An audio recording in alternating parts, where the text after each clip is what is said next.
एक पंडित जी थे, काशी से पढ़ करके आए। घर आए तो पिता ने पूछा कि बेटा पाप का बाप कौन है।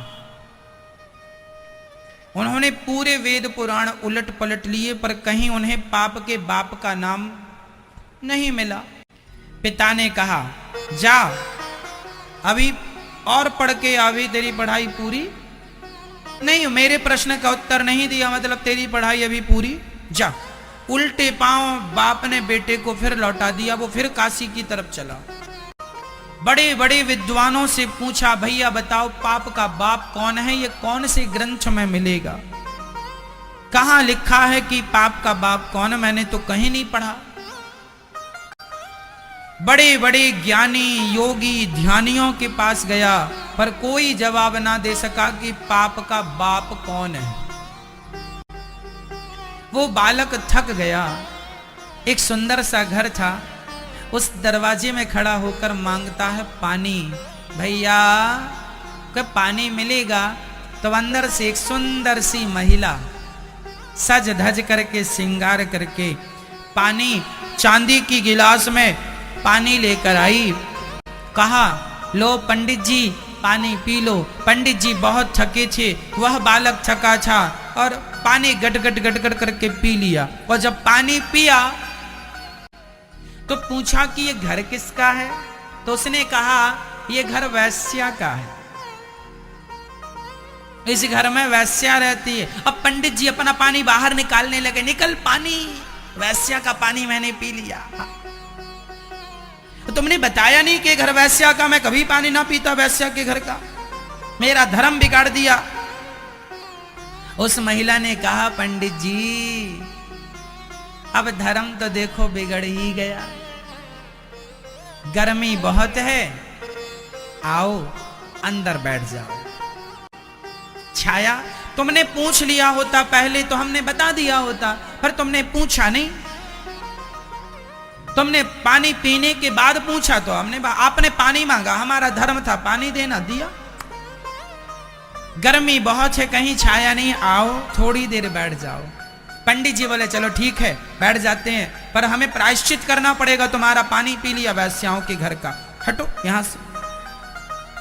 वैश्या अंदर गई, अंदर से लड्डू लेकर आई। पंडित जी पानी तो पी ही लिया, बैठे ही हो, भूख लगी होगी, जरा दो चार लड्डू खा लो। पंडित जी बोले राम राम राम, तुझ वैश्या के हाथ का हम लड्डू खाएंगे? वैश्या ने सोने का एक सिक्का रख दिया। अच्छा एक काम करो, एक लड्डू खाओ, एक सिक्का देंगे। जब आप पानी पी ही चुके हैं और पानी का प्रायश्चित करेंगे तो लगे हाथ लड्डू का भी कर लेना। और ये जो सोने का सिक्का है ना, पैसा, ये आपके रास्ते में आपको बहुत काम करेगा। पर ये बताओ आप जा कहां रहे हो? हम काशी जा रहे हैं। क्यों? हमें पता लगाना है कि पाप का बाप कौन है। वैश्या ने कहा बस ये प्रश्न तो हम ही उत्तर दे देंगे इसका। उसे बड़ा आश्चर्य हुआ कि बड़े बड़े ज्ञानी तो बता ना सके कि पाप का बाप कौन है, ये वैश्या कहती हम उत्तर देंगे। वैश्या ने कहा पहले लड्डू खाओ। पंडित जी को लगा सोने की एक मोहर मिल जाएगी तो कुछ किराया भाड़ा का काम बंदोबस्त हो जाएगा। एक लड्डू खा लिया, वैश्या ने तुरंत एक सिक्का रख दिया। दूसरा से लड्डू वैश्या ने कहा अब एक और खा लो। पंडित जी ने कहा एक खा लिया बहुत है, अब इसी का प्रायश्चित करना पड़ेगा। नहीं तुम्हारे हाथ का नहीं खाएंगे, तुम वैश्या हो। अरे महाराज गुस्सा काहे को होते हैं, एक लड्डू पर दो मोहरें हैं। अब एक लड्डू पर एक मोहर थी, अब एक लड्डू पर दो।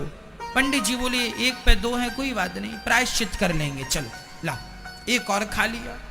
वैश्या ने तीसरा पकड़ाया, तीसरा लड्डू खाओ। उसने कहा ना ना दो बहुत हो गए, गंगा जाके पानी गंगा जी में खड़ा होकर के गायत्री जप करूंगा तब कहीं जाके तुम्हारे पाप से मुक्ति मिलेगी। अब जब करना तो तीसरा भी खा लो, इसमें 3 मोहरें मिलेंगी। पंडित जी लड्डू खाते गए, वो वैश्या मोहरें देती गई। अंत में पंडित जी जाने लगे। वैश्या ने कहा, महाराज प्रश्न का उत्तर मिला कि नहीं? बोले नहीं मिला, काशी में जाके पता लगाऊंगा। वैश्या ने कहा, महाराज आपको अभी भी पता नहीं चला? आप मेरे घर में लड्डू खाए, मुझ वैश्या के हाथ का खाना पाप है आप ब्राह्मणों के लिए, पर फिर भी आपने खाया। बताओ किसके लिए खाया? मोहरों के लिए। मोहरें क्यों चाहिए? क्योंकि अंदर लोभ जाग गया। पंडित जी लोभ ना जागता तो आप मुझ वैश्या के लड्डू कभी ना खाते। आप पाप तभी करते हैं जब आपके अंदर लोभ जागता है, इसलिए पाप का बाप लोभ। ये वैश्या ने ज्ञान दिया। पंडित जी उसके चरणों में गिर पड़े। माता धन्य हो तुमने हमारी आंखें खोल दी। सच्ची कहा तुमने, तुम्हारे लोभ पर हम, भले तुम वैश्या हो पर तुमने हमें वो सिखाया कि बड़े बड़े ज्ञानियों ने भी हमें वो शिक्षा ना दी। अंत में घर गए, उन्होंने पिता से कहा पाप का बाप लोभ है। पिता ने हृदय से लगाया। कहने का तात्पर्य यह है कि आप कभी लोभ ना करिए,